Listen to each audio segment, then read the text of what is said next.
দর্শক বন্ধুগণ, আপনারা দেখছেন সবুজবঙ্গ নিউজ। 2026-এর বিধানসভা নির্বাচনে যদি আমরা দেখি তাহলে ক্ষমতায় চতুর্থবারের মতো কোন দল ফিরবে।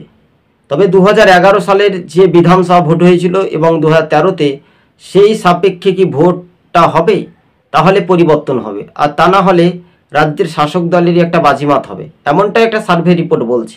তবে এক নজরে বলানো যাচ্ছে চতুর্থবারের মতো ক্ষমতায় কোনো রাজনৈতিক দল না ফিরলেও একটা তিরুসঙ্গ হতে পারে। শেষ পর্যন্ত হিন্দু ভোটেই কিন্তু ভারতীয় জনতা পার্টি বিজেপি একটা ফ্যাক্টর হতে পারে, এমনটাই রাজনৈতিক মহল মনে করছেন। তবে আমি জানি না বা বলতে পারবো না, এমনও মানুষ রয়েছে তারা 30% মানুষ বলছে তারাই ভোটের ব্যাপারটাই আসলে তারা জানে না, মানে যাকে খুশি তাকে তারা ভোট দেয়, হয় শাসক কিংবা বিরোধী। তবে এবার 2026-এর নির্বাচনে যদি আমরা দেখি 294টি আসনের মধ্যে ম্যাজিক ফিগার 148। তবে পার্ট 1 পার্ট 2 করে কংগ্রেস তারা 40টি আসন এগিয়ে থাকতে পারে সম্ভাব্যত। সিপিএম খুব জোর হলে তারাও তো সামথিং পেতে পারে। তবে বিজেপি ও তৃণমূলের মধ্যে একেবারে টক্কর, সমান সমান টক্কর হতে পারে, এমনটাই রাজনৈতিক মহল মনে করছে। অন্যদিকে আইএসএফ সিপিএমের হাত ধরেই তারা কিন্তু সংখ্যালঘু জেলাগুলিতে আসন পেতে পারে সম্ভাব্যত, এমনটাই ভোটারের জনমত সমীক্ষাতে ইঙ্গিতে বলছে। কিন্তু বছর